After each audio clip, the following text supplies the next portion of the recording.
Alright, so now we reach the top 10, boy. This is where my either fight some people down or just be like, oh gosh, just understand that this is projects that, just understand. individual love, like we individually love these albums, right? So It's just opinions. it's just opinions, come on, right?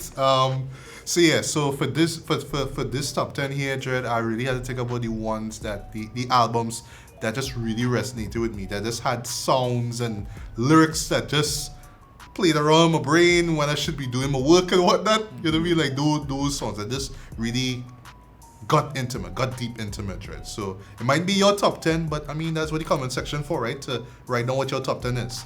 So we're gonna do it. Argue. Yes, and argue, right? Yes. So we're gonna do it is that, you just run through our individual 10. So like, you'll do 10, I'll do 10, whatnot, and then we just keep running through until we reach the number 1, right? Yeah, okay. So, Doughboy, what is your number 10?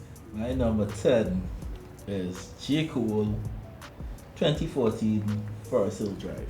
Okay, you're giving J. Cole some love. Respect. Big No shock. J. Cole on my album. On my list. Coming from you, I say. Coming from you, that's a big shock. Yeah, Although I know you did read the album. Yeah, the album cool. I actually read the album like a lot. Alright. Like a lot. Yeah, a lot. Right. Yeah, a lot. I read it a lot. Nah, like That was a 21 Savage reference anyway. But yeah. just how he put across the album, I'd give he stripes at that time. Because you know how I was about Cole and Kendrick. Yeah. Kind of overrated, sorry. but a great lyricist in my opinion. This album proved to me that I should start giving him his props. Alright. MICWISE, what's your number 10? Number 10, the boy from Marcy, Jay-Z, 444. So low though? I mean, it's in the top 10, but alright. I thought you had that really high up there. To make somebody honorable mentions is high. Like, we talking about who decade. This album was brilliant. It was a toss-up between this and the Marsburg, but nah, I had to give Jay this. Marcy Me, Legacy. Oh yeah, Legacy. Legacy is Great way to end Legacy that is album. like one of Jay's most underrated tracks. Like, I love that. No, I love that Beat, song too. No ID. Yeah. This whole album, No ID, No just ID come to shattered on stunts. it, yeah. Man, well, it's all about the smile. Story of OG? Story of OG, yeah. I'll No more story of OG, story of Adodon. Oh yes. Yeah. We'll get to that. All right. So yeah, 10, 4, 44. Yeah, so my number 10 is, oh gosh, let the controversy begin. So remember way back when I said I wasn't sure where to put Kendrick, Good Kid, Mad City? Yeah. It was like, oh, we're going to put number 10. Well, sorry, my number 10 is Damn. Okay. Yeah. So we have two Kendrick albums neck to neck, Tread. But Damn was my favorite album of 2017. I really love the concept of it. And to me, what I love about it is like, this is my life after To Pimp a Butterfly, Dread. Everybody put this on such a pedestal. And like, people ask me how everything going. It's like, well, not really all that good. And that's where he really dug in deep to explore why. It was his own insecurities, his fear and whatnot. I love that track, Fear. That's the best track on it. It does have some of Kendrick's most catchiest songs to date, like Humble and Loyalty and DNA. That song. Yeah, DNA. To be changing that way. Anyway. But it's when you're digging deep though, especially like when you look at the titles of them. That's when it's very complex actually, but when you think about it, it's really about just his self-doubt and just thinking that, yeah, it's almost like he's destined to always be rejected or looked down upon just because he's black and whatnot. And he just explores that in some very creative ways, in my opinion. Production was on point. Just the like lyrical flourishes that he has in between songs were really cool as well. Kid Capri. Yeah. He always does some kind of like weird flourishes, right, with his voice and all that. But I really dug it. But yeah, Damn, really, really still for me. So that's my number 10. What's your number 9, Doughboy? My number 9 is Damn. All right. My number 9 is Damn. I'm humble, so yeah. I can't say that. No, you don't already say everything about what it had to say about Damn. Yeah, cause I talk about Damn. Yeah. Damn is just Damn. Damn is Damn. I really like it. All right, what's your number 9? Number 9, Griselda, Benny the Butcher, Tana Talk 3. Butcher coming, nigga. Yeah, this was just wow, front to back. Like Yeah, like boy. he it wasn't just street rap. It was different. It was It's like I really know what I talking about here though. I am This is not where he bullshitting here. became, I think, the best lyricist to me. Like this is where I really paid attention, and I actually went back and listened to like all the older projects, like Stabbed and Shot, My First Brick, that type of thing. So, yeah, man, Benny the Butcher, Tana Talk 3, Darringer and Alchemist on the boards. Yeah, boy, Darringer. Shout out to Darringer, Yeah, boy. Oh my no god. problem. Yeah, boy. Problems. It's a Yeah. great album all the way through. That's my number 9. All right, so my number 9.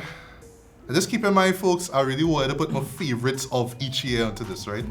So my favorite of 2010 was a little album from a little artist from New Orleans called Currency called Pilot Talk. This to me is my favorite Pilot Talk period. This is my favorite Currency album period. This was my official introduction into the style of Currency, believe it or not, right?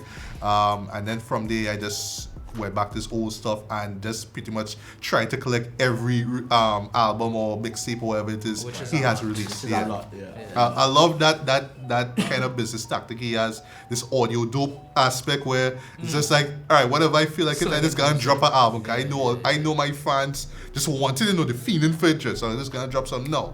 Too much That's why I you can make just that drop noise it. when I put 20 something. Yeah, exactly. Yeah. Cause like, you know, yeah. Dope album. Dope. Yeah, but the beats that man picked, Ski. play. Oh my god. Yeah. Yeah, Ski beats play. Address, a favorite song on this whole album. Ain't nothing Stolly. changed, but Yeah, Stolly killed it on it though. Toasted, I love this track. As a matter of fact, all the beats are really dug though, but it's the vibe of it. This is just a vibe album. This is like, you know, the cushion OJ album in my opinion, Trey. You just kind of rock back and relax to this thing, Trey. And it really has a kind of like morning after the party kind of vibe, the hangover vibe. There's even a track called The Hangover, you know what I mean? And it's just this kind of laid back kind of vibe, Trey. And also you have a couple of nocturnal tracks like King Kong and Prioritize, but a majority of this is just like really upbeat, really sunny beats, Trey. But it's really Currency's flow over this kind of, you know, I want to say, yeah, really laid back, you know, kind of vibe to this. I really dug this. And this stood out the most to me in 2010. That and another album which you'll get into in a bit. I know it's on your top 10 and probably on yours. But anyway, what's your number 8? My number 8 is 1999 by Jerry Bass. All right, nice. This was one of the best projects that I did hear of that year.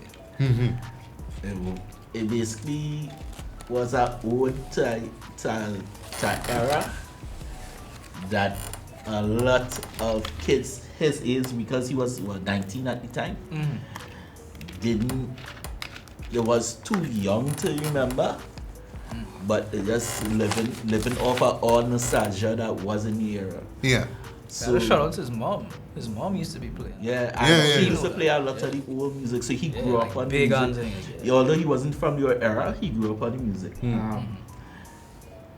Again, just sonically, Oh boy. the album is pleasing. From the tune though, just that throwback vibe of this way. Static selectors like scratching in this way. Holy shit. Yeah, just sonically it pleasing. You can just sit down with your headphones on and just vibe out to this. Yeah. All right. What's your number 8, Mike? Number 8, Pusha T, Daytona. 7-track masterpiece. Yes. No skips, as you would expect with a 7-track album. This is just hard-hitting, amazing production by Mr. Maga. Yes. Pusha T delivered. This is the most concise album, his most concise project. Did not skip a bar, wordplay throughout. Yeah. Pusha T, this is the album that we knew he could make. Would I like it to be a little 10 tracks? You know. Well, yeah. But I mean, need a little bit more, buddy. But I mean, it led into as we talk about added on. So I have no complaints. Pusha that 2018 year, Pusha T won that year for me. So yeah. Number 8, Pusha T Daytona. Alright, well I totally agree with you because my number 8 is Pusha T Daytona as well. This was my favorite album of 2018.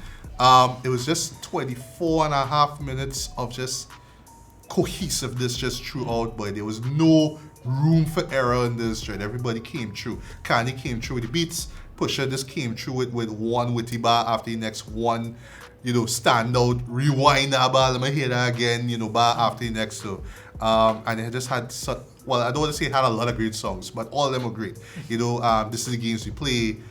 If you know, you know. Hot Piano, Infrared. One of the harshest criticisms of today's rap music ever. And then of course this Drake, which will lead into the Duppy freestyle, which I always call a bonus track. Which will lead into the story of Added On by. I will never. Into Drake hushing his ass up. Yeah. No, wait. This led to us wondering, okay, so you gotta clap back at them with Scorpion, and it's like, not really. He just make a little say out there, and that was it. And people didn't even know. He didn't do anything. But yeah, the story of Added On, boy, wow, that kind of defined 2018 for me. That just that cover defined everything. It was that just whole week, that particular week. Yeah, boy. I think. Yeah, boy. Mike Devlin had a show the day after it dropped, and I show up with Play Close One. Yeah. He was rapping. I show up with Play Close One. I Scorpion dropping today. I rapping for Push. Yeah, I almost dropped before here, but but to me, what that song or that album defined though is for 2018, it was all right. On the one hand, you could get your solid bars, your solid production, get real potent lyricism. On the other hand, you could have catchy Kiki, do you love me kind of stuff, So it was Team Push versus Team Drake, It's a clear divide. It wasn't Team Push versus, it was Team Lyrics versus Team. Whatever Drake did on Scorpion, right? Kiki. Yeah. Do you love me? Lyrics against Team Popularity. And yes, Scorpion sold the most copies, But at the end of the day, when we talk about Best of the Decade, anybody really gonna talk about Scorpion? Just saying. But Daytona, however, yes, masterpiece in my opinion. Number 8. All right, so what's your number 7? Number 7, back to Griselda. Griselda. Everybody is Food 1. Okay. This is when I started to be like, yeah, Mike, you're on something with Conway. You're on something with Conway. I tell you. Conway spaz on this.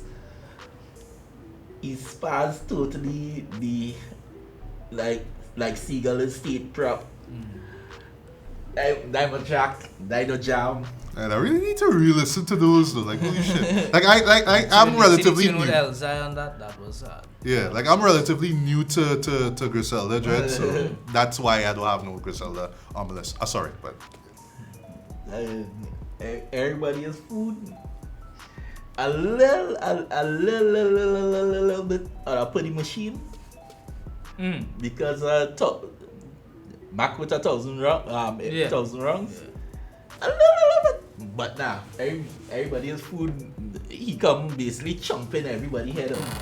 I love this, and I'll give Mike that. Alright, you want to something with Conway? Yeah. Alright, what is your number 7, Mike? Number 7 is another Griselda album. I feel so left out, Dread. Number 7, West Side Gun, Fly God. Alright. Incredible album. I mean, it was spoken about before. Incredible production. The features came through. This is where you got to understand the personality of West Side Gun. Because when you first hear him, it's like, what this man, this high-pitched voice talking all this kind. Yeah, and always with when these you listen to this thing. When you listen to the full project, it's like, oh, yeah. And it just didn't sound like anything. It doesn't sound like any of his cohorts in the camp. It don't sound like, it don't have the Rock Marciano sound. It don't have the Apollo Brown sound. It just sounds like him now, So yeah, West Side Gun, Fly God, one of the best album covers of the decade too. Wow. The merch for it was crazy. Yeah. I feel so left out, Dread. Anyway, I still have time. Anyway, right. So my number 7, probably my favorite Roots album. One of my favorite Roots album of all time, Undone from 2011. I love the concept of this idea of this reverse narrative of this character. I forget the character's name, who gets killed. And it's just because he was in the streets, the whole drug stuff, right?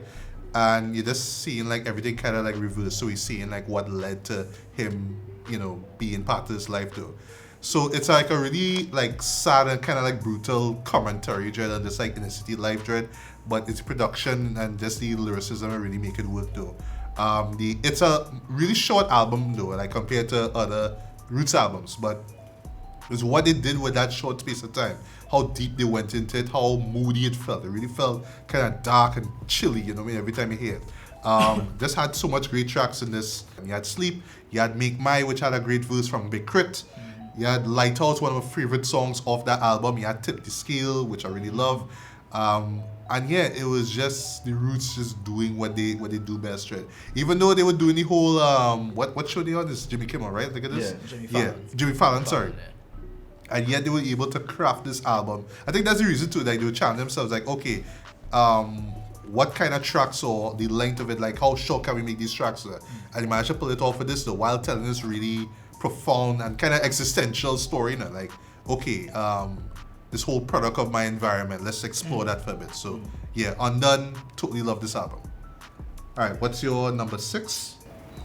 All right, number 6 is an album that got me in a lot of trouble in 2010 with my guidance officer in school. The Nana movie, Brother Lynchard. That's what I've been meaning to listen to. Yeah. This is basically the first part of a 3 series of the serial killer named Hannibal Lecter. This is Lynch when he finally gets signed to Strange Music, and Tech 9 finally say, well, you do you, Lynch did him. And went balls to the wall with everything. Like, this first time people actually hear when I pass the headphones to them, I do talk about eating people and stuff, and got me in trouble. And I had to talk to a guidance officer because he thought I was going to kill people. More or less. It's just music, y'all. Yeah, more or less. This is like one of my favorite Lynch albums. DOA, Dead on Arrival, is like the dopest song I heard in a while. Then Sit in a Corner, Bitch. It's like real cool things, and plus the skits going through it like a movie too. So it like the fine bodies chopped up, and he trying to get friends them to hide him. Oh shit! Trying to get friends them to hide him. He trying to call some of them for them to move the bodies.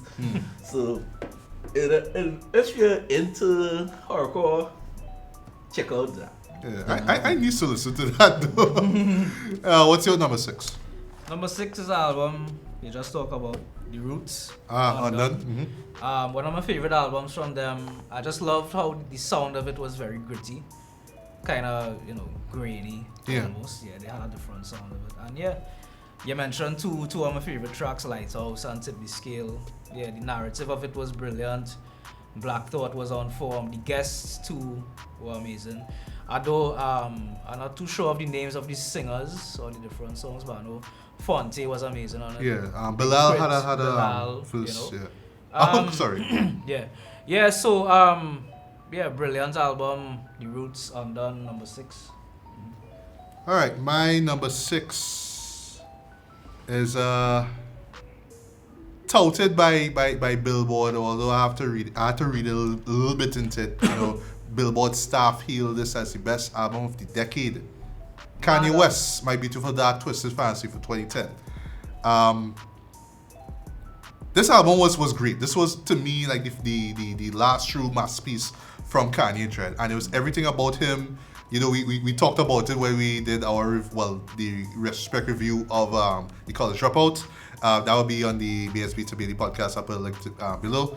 But yeah, with this one here, it was just him, like, you know, I mean, at that time, like, he was just cast aside, he was ostracized from, you know, from the public eye, basically, right? You know, with the Taylor Swift stuff, right? And it was just his comeback, his rise, his top dread. You know what I mean? All the beats were larger in life, they were opulent, they were in your face with it. Lyrically, it was just like, just celebrating that excess and wealth and all that kind of stuff. Everything that we all kind of want now, but then at the flip side of it, showing the darkness beneath that, like showing the loneliness behind it. And just how he was able to convey that though with the lyrics, with the themes, you know what I mean? With the co-star, with the, I say co-stars, with the guest appearances as well too. Even the girl Nicki Minaj with Monster, you know what I mean? It was just such a well put together album though. And you know, it was just like, all right, yeah, well, Kanye back, Dread. I don't even want to call this a comeback album, but in a way, it kind of is, you know what I mean? But yeah, he just came through with this one here. And I do understand why people rank it as the best in the decade, like number one. But for me, it just had 5 more that were better than this. But I have to give respect. Kanye really came through with this. And this last thing I want to say about Kanye, I really don't know what the future is going to be with him as far as this whole, you know, Christian route goes. But I don't know. We will see. I don't know if he'll ever get another dark Twisted Fantasy again from him. Secular album. You know, a secular album. Who knows? But yeah, this is my number 6. All right. What's your number 5, though, boy? Number 5, more Griselda. I think. Rep Griselda. Come on. You gotta bring this one up. Rep, yeah. You gotta bring this one up. Hitler wears Hermes 2. 2. Okay. This I only listen to 6 and 7. Nah, this is like. I'll listen to the other story. This is like West Side at his best. They like the best Hitler to me. This Mr. T. This SummerSlam '88. I just love the titles he's come up with his albums, right? And Mike saying Fly God was the best cover. No, this is the best cover. With the Chanel ski mask, yeah, this is the best cover. So like, yeah, Griselda. A lot of Griselda on the list because they do dope shit. That's why. Right. What's your number 5? Number 5 is somebody who was like a precursor to the Griselda movement. To start talking about before. Rock Marciano, number 5, Reloaded. Okay. Yeah. This to me was this to me was actually a step up. This was like a step up from Marsburg. Nah. I wanted to put like 2 albums. I only broke the 2 albums. Oh, but I know you didn't really like them Rosebud stuff. I did. But I had to put Marsburg and Reloaded. I couldn't leave them out. So yeah, Reloaded is like Marsburg but on steroids. This is where he got a little more experimentative with his production, and yeah, lyrically on point, just the mood of it, the vibe of it. Yeah. Emeralds, 76 favorite tracks. Mind Spray, right? Deeper, Mind Spray was this? Mind Spray was on. Love that song, by the way. I love that song. So yeah, Rock Marciano, this is top 5 now, getting serious. Yeah. Yeah. Alright, so I had to play around with this a bit, right? Number 5, Freddie Gibbs, Madlib, Pinata, my favorite album of 2014. Yes, it was.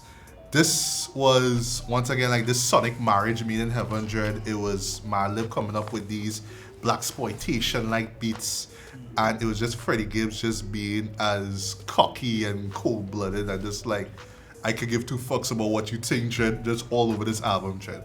You had so much great tracks in this, whether it was Scarface, whether it was Broken, featuring Scarface. I love Scarface's verse in this. You had Deeper, you had Tuggin', probably my favorite song of the album. You had Real, which was one of the harshest diss tracks I hear for the decade, where he took shots at Young Jeezy. I didn't even know that they had a fall. I didn't even know that they worked together, but then when I heard it on the album, I was like, what? But shit, okay. Robes, I love that. I love this track, with Domo Genesis. Earl Sweatshirt. I love the beat for this too. By the way, how Madlib chop up that sample. Yes, that I was gonna get to. There's a way how he chops these samples though. Like he will have a sample and then he will just kind of like have it play again, but he'll cut a part out and then add another part to it, so you hear the end of the first part. I'm like, who does this shit though? You know what I mean? What's your number 4? My number 4 is Freddie Gibbs, Babyface Killer. Okay. Way back though. Yeah. All right.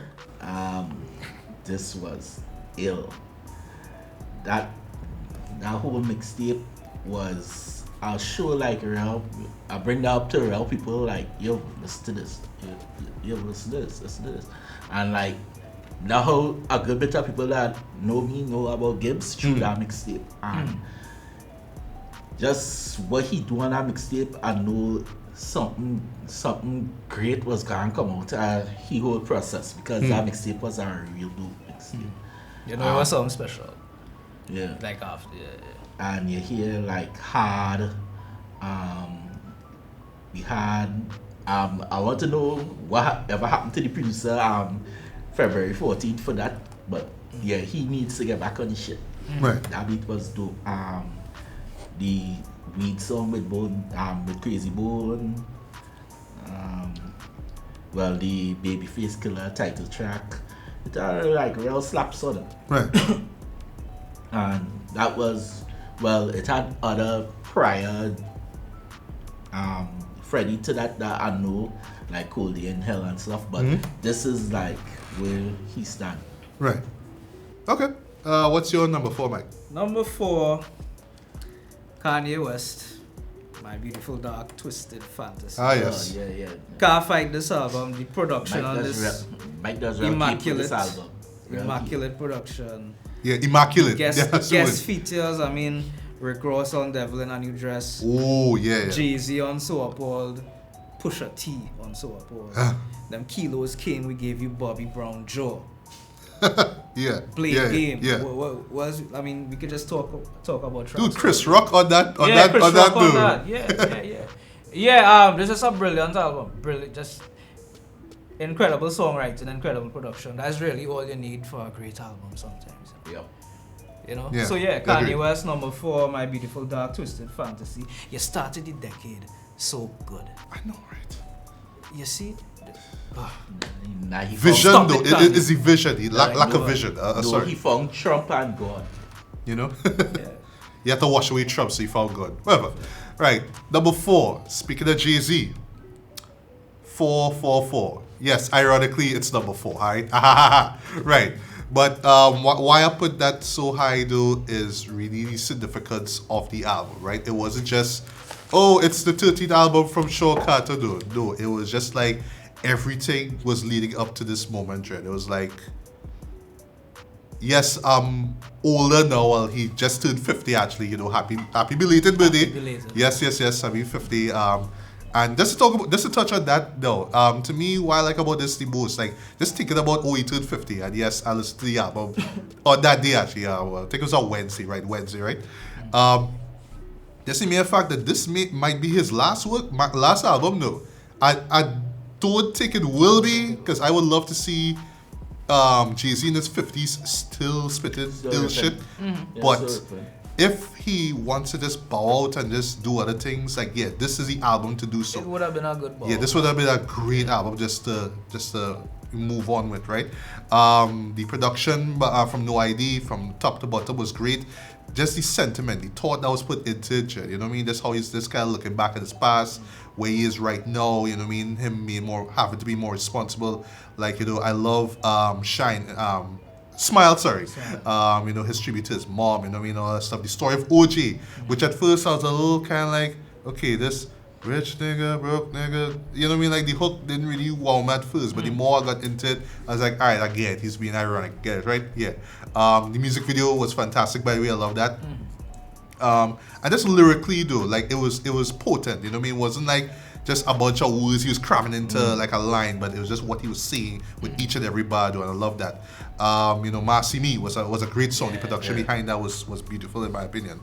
Bam, you know what I mean, with Damian Marley. I love that, and the way how No ID chopped up that sample though from Sister Nancy, like, you don't know, like people sample it so much and he still make it. Yeah. Like the reference I make. Remember a guy called Gorilla Black?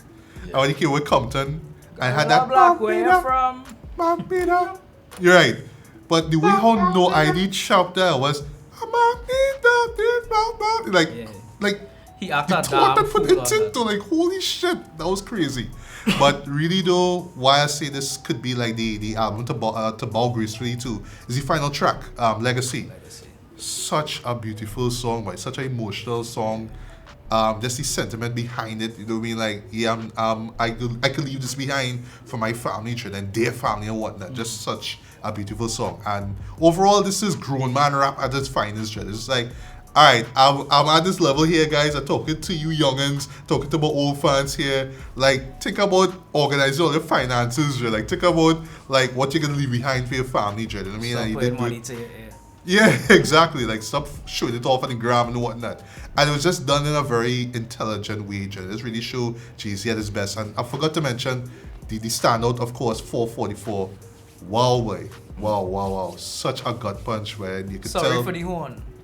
But in a poetic way. Yeah, and you could tell, and you could tell our man just put his heart into this, but like I could imagine like, he was just crying behind the scenes, like, God, I'll just see this. And the whole thing is like, after hearing. Yeah, I know he woke up and wrote it. 4:44 in the morning, like, hey, I should stop cheating. Write this song, man. Like when he talk about you did what with who, and when he mentioned Blue Dread. Yeah. That's a good punch to me. Like when having to tell your kids what went on, we're like, shit. I need to revisit that song more because it was such a tabloid fodder song too. Right. It's like it's a whole thing and it's a whole gossip side kind of thing because of J and B. But the song itself is and it reminds me a lot of heavy emotional punch. Reminds me a lot of song crying. Like even the sample behind it, right? The vocals. It's almost like the song crying for him. You know what I mean? Like it was just amazing. But not much. Song, right? Yeah, but not much more I could say. 444, classic in my opinion. Needs to be number 4. All right, what's your number 3? Number 3, Daytona. Push it. I didn't know why I had that shit so low.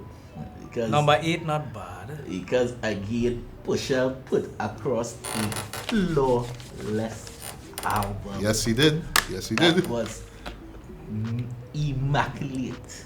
And then he took, while on his high of his album, he took a shot on the hottest rapper in the game right now. Yep. Pusha, Aubrey.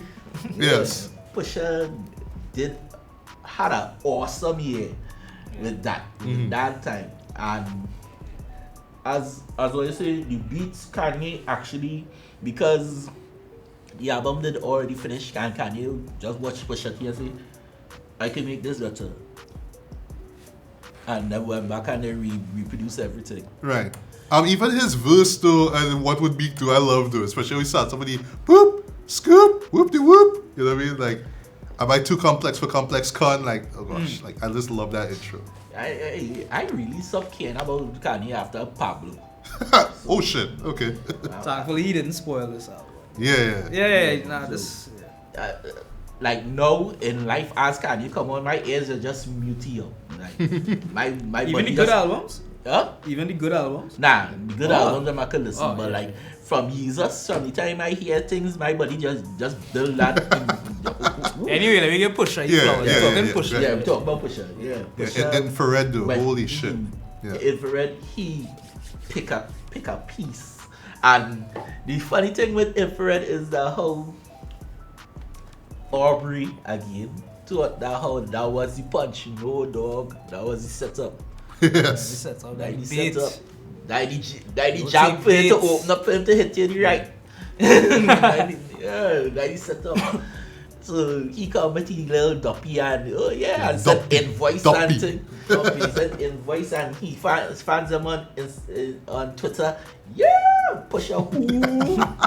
Yo, that stretch, them couple days was a glorious. That was a glorious few days. I know, right? And then I was showing Mike, like, Mike, you know, Pusha T dropped Story I had done 6 years after Exodus. That is a height still. Yeah. I mean, he planned the album himself to come out at it. Like, that's a height.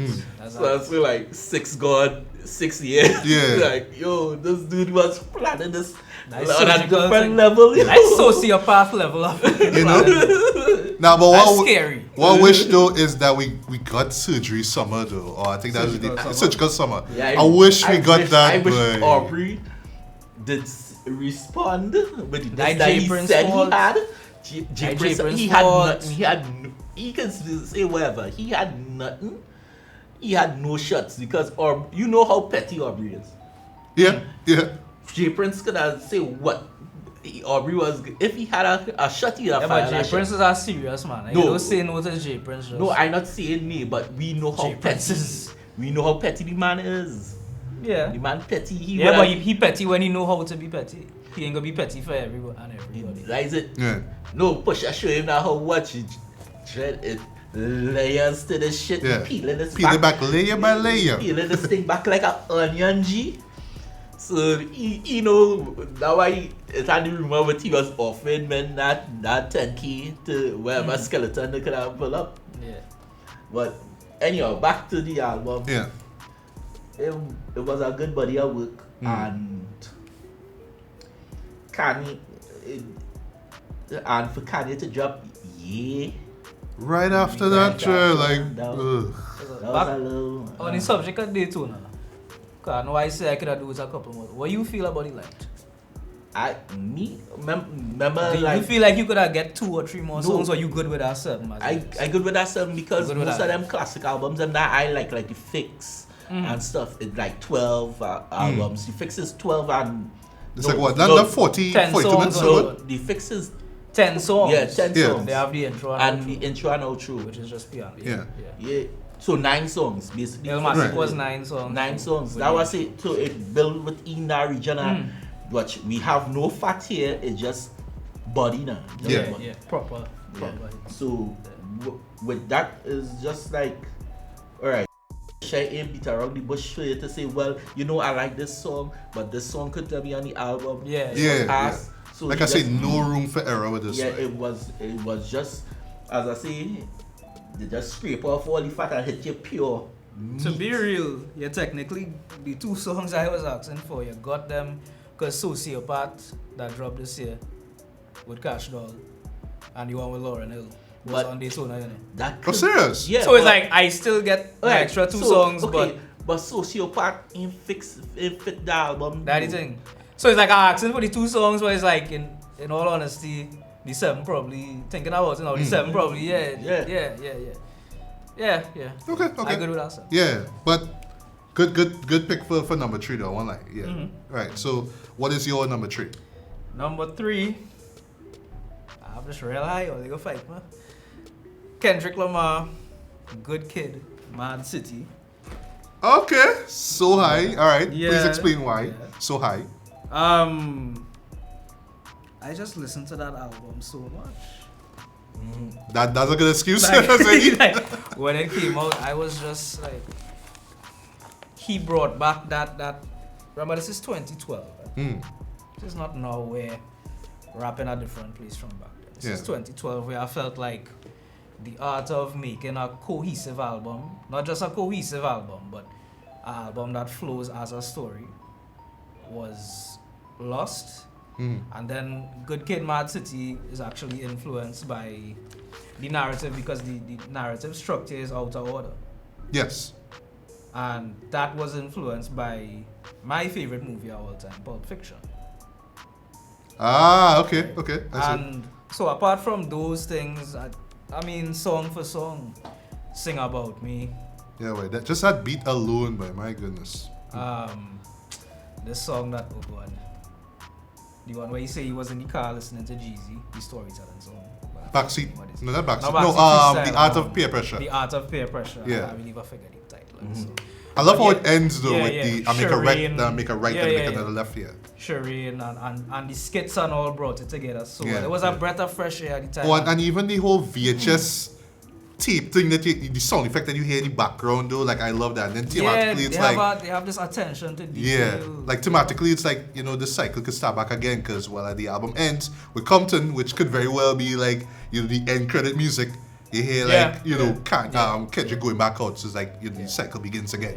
Yeah. Like who thinks And about that it though? was such a misunderstood album because Backseat Freestyle was him rapping as the younger, more ignorant self. Yeah, And people just took it at face value when the whole point of the song was something as swimming pools.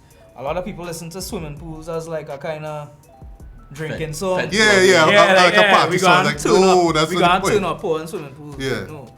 The same thing happened with Lupe Fiasco Superstar.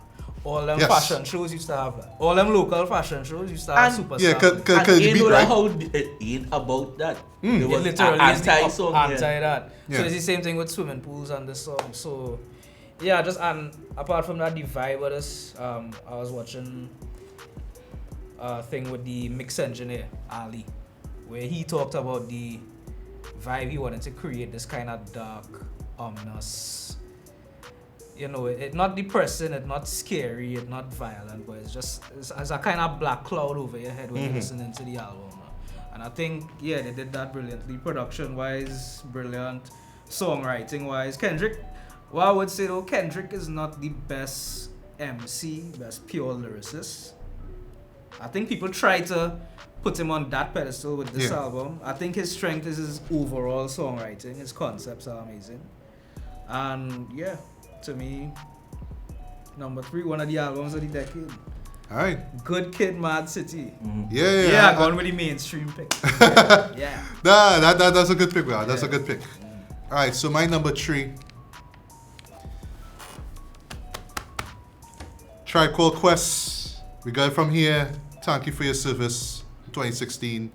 I'd rep the best group, probably the best hip hop group of all time, in my opinion. Y'all could agree or disagree. I don't care, but I love A Tribe Called Quest.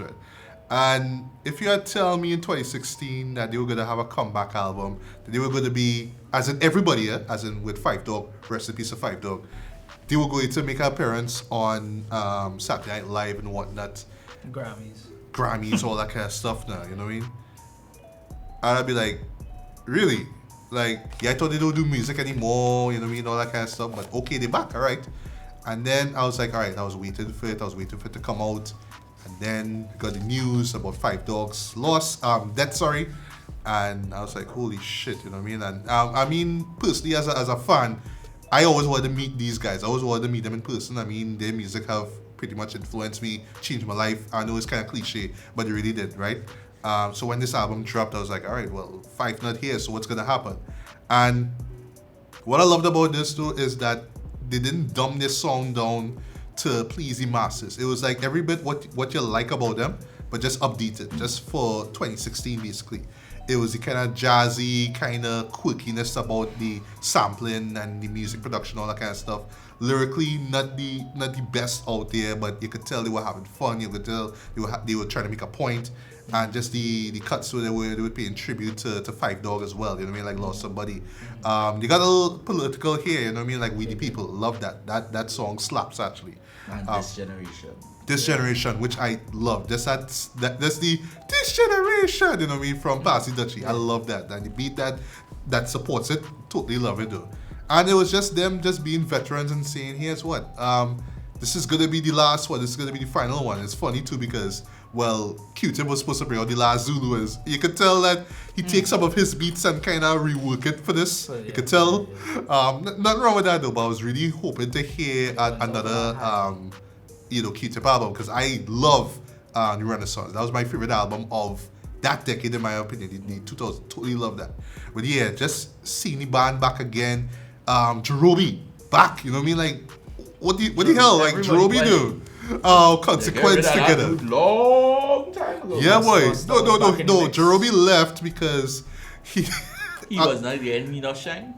No, well, they had a documentary about them. No, apparently he wasn't liking the manner of which the whole music thing was having to come in to do work and so he left and he became a chef or something like that, right? It was weird, but just basically he wasn't liking the whole music world for some reason. But anyway, he came back. Yeah, Consequence was there. Busta Rhymes came through, killed it. His verse on Mobius, holy shit. Yeah, Kanye came in and they utilized him well enough just to do a hook. They sold you. That was it. Just say that. Say that, right? Once they utilize him well enough. I love when he ran that he did with the concert, the radio fucking rant, where he's talking about, Q-Tip trying to reach out to him, trying to tell him, like, simmer down. It's like, no, don't tell me that, But anyway, the features that they had, Tal Kweli, Anderson .Paak, Kendrick Lamar, even though it's kind of a short verse for Conrad Tokyo, but it was still work. But it was really about them just kind of paying tribute to, well, the upcomers, the people who doing stuff, right? And celebrating their sound. And yeah, just basically saying, this is the last hurrah, folks. We go in, but we going out in style trend. And last but not least, they had to end it with the Donald, which is both a flip on, well, Donald Trump, and then also Five Dog's nickname, right? Don Juice, right? Oh, right. But it was like the perfect send off to that group chat. So while it's not like the best album out there, as a fan of the group though, this was like a perfect send off. I'm glad that the final album was the Love Movement, which, yeah, dog, but ever so often be like, God, I wish it went out better, Dread. And I felt that they did that here, Dread. It was an album that came out on the way for me, and it just blew me away. It was my favorite album of 2016. Make sure they see the t-shirt too. Yeah, boy. Make sure they see the t-shirt. Yeah, boy. I know it had Tribe on my knowledge. Yeah. I had to rep Tribe. But really though, like, I know this saying as the final album, but I still want to hear more from Q-Tip now. I know you do a little DJ gig and whatnot, but I want to hear more Q-Tip, man. He has two great solo albums, so I think he should continue with that. Yeah, I really do think so. But yeah, rest in peace to Five Dog, Dread. He actually came true. The Trinity Gladiator, Dread. The man came true on a final album, Dread. Like, it was heaven sent. Alright, so number two. What is your number two? Pinata. What? Alright, I fuck with that, right? Why number two? Pinata. From the time I hear Tuggin, the time the video for Tuggin did come out, I was like, this is gonna be some shit. This is going to be some shit that I will personally run up and down my block in my drawers if this is flames. Yeah, I love that beat too. I love that beat. When I started vibe the album and like, it, as I say, I now come off of the Babyface Killer because that was the mixtape that Gibbs did pull before this. Yeah. So now come off the Babyface Killer. He did drop his album ESGN. So I know what I expected from Gibbs. Then to hear songs like Deep, oh Lord, Deep. Well, deeper, but well, yeah, deeper is for shit. Robes. Robes, way. Then Madlib the sampling. Yeah, boy. I would just like to be in a room when he cutting up beats. Just to watch he, just watch. The man needs to put out an online course, like how to make beats like Madlib. Like, please do that. Nah, let them learn this. The most requested. Get them that free game. The most requested rhythm roulette right now is MF Doom and Alchemist. Yes. And I personally will kill if I could see that. If the get I want that. I will be up. Once I put in all my notifications. If you had to pick one out of them three, if you had to pick one. Pick one? Yeah. If you're getting one rhythm roulette with either of those three, you're not getting the other two. You had to pick one. MF Doom out because one, I already know what he can do. Right. He just gonna make some sloppy drums and throw the loop. Yeah, I know MF Doom. Alchemist, I think because Alchemist does have some hidden gems. I don't know where that man does go and find records. Now his thought process was like what sample to put, what thing to cut up, like the outro, what he gonna have on that. You know what I mean? It's crazy. His selection gonna be what I want to see. Yeah, the selection. His selection with Madlib, I want to see the process. Yes. Same thing I would say. So, if you think I'll say Madlib, I'll go with Madlib because I see Alchemist make a beat already. I think it's our real videos with Alchemist. Dropping. Ain't no big difference. I would see Madlib. I see Madlib make a beat once. And I saw him make a beat live. That in Brazil sample. Yeah. Have a clip with in Brazil with chopping up a samba. Yeah. I see that. I think that's the only clip we have. Yeah, that's the only clip we have. I want to see he with 3 records chopping it up. Right. Yeah. You know he will pick the most unlikely. That'd be a blind pick, but he could go like in some. No, weird... I mean like when he actually listens to the 3 pick. Yeah. The most throw to the side one, he will actually. Yeah. You know how he is now. Yeah.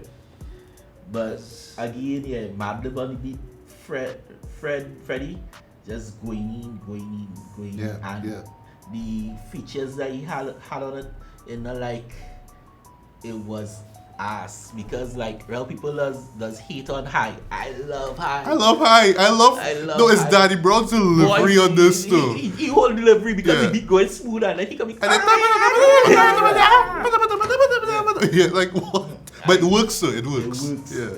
And then the way how it ends when the beat slows down, you know what I mean? Then you hear like, oh! I love it. So like that was the lead up to Bandanas, and as you say, it was just a perfect mesh.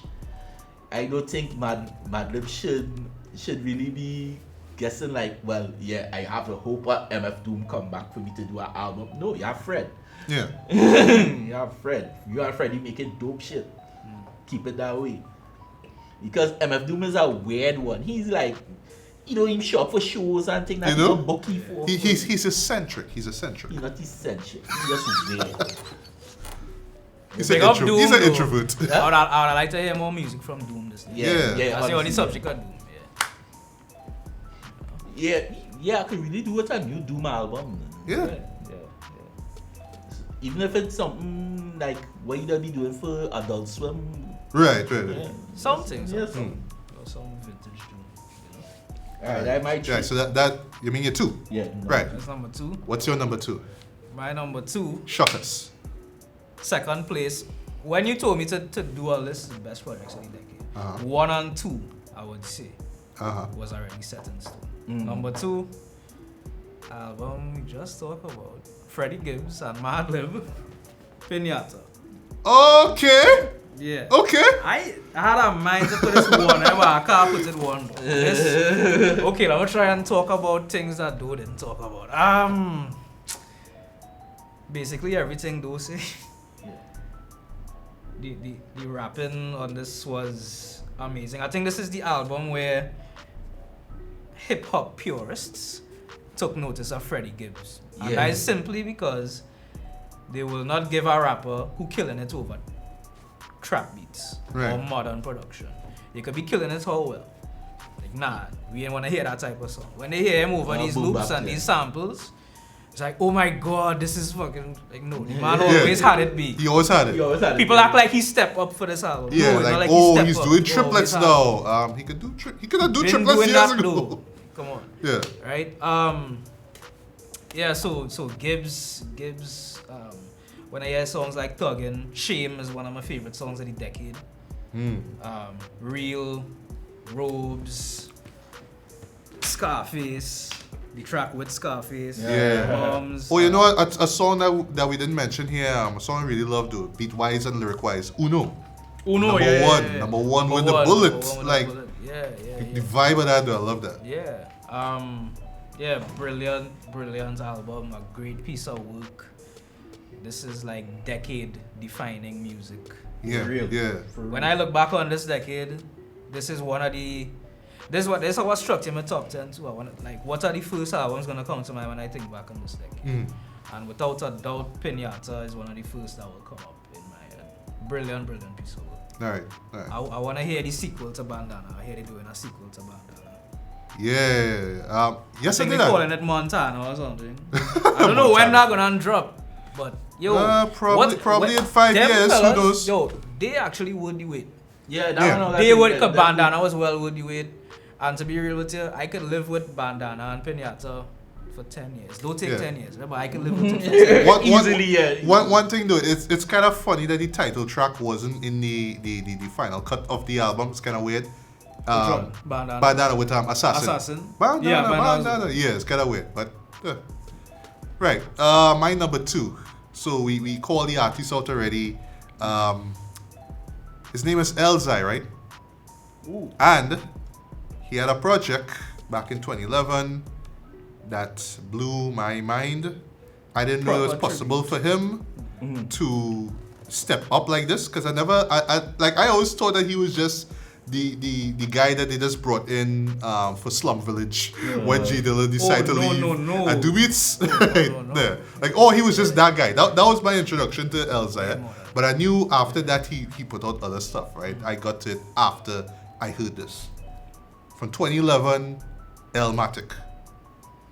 Wow. This blew me away, Dread, because basically it was him teaming up with this jazz band called Will Sessions, and they recreated Nas's Illmatic, Dread. They only took out one song, which is One Time for Your Mind, which I guess is the weak link in the album. Well, some people think so. I don't know why. They should have. I kind of like it. Rate that song. Yeah, like it's the most laid back, the more freestyle vibe there, especially that beat that do like. But for some reason they just left it out. I don't know why. But Elzai just stepped everything up lyrically, song construction, everything about it. It's just like, all right, we need to make an album as great as Illmatic J. We have to come through real good. Will Sessions put down some great live instrumentation for this J. The way how they recreate the beats, it was modern, it was fresh at the same time, but it had that jazzy vibe about it too. And Elzai, like I say, he just stepped everything, boy, bar for bar, everything just came true. He turned a fairly simple song like It Ain't Hard to Tell, right, from Nas. And he made that into something like triumphant, but like every time I hear that, I just get moved, but I just get lifted, just like, holy shit, this is just life altering for me, boy. But yeah, this was like the perfect tribute to such a classic album, and it wasn't done in such a way like, I'm doing this to get attention. It was just like, well, I'm one of the greats, Dread, from Detroit, and y'all don't even give me, you know what I mean? Like, people don't really talk about him when it comes to greats. Because it could have came off gimmicky. Yeah. Exactly. And this is why I put it as number 2, because yes, it is a tribute to another album, a previous album. But yeah, though, production 5 out of 5, lyrics 5 out of 5. Had a couple of guests. You had Royce 5'9" as well too. I thought his verse was solid. You had 2 Pete Rock beats at the very end too, which I thought worked. And yeah, I just totally love this album though. But because once again, like I say, it's a tribute to another album. I can't really put it as number 1 because it's not completely original. So it would have been number 1 had it not been for, well, my number 1, right?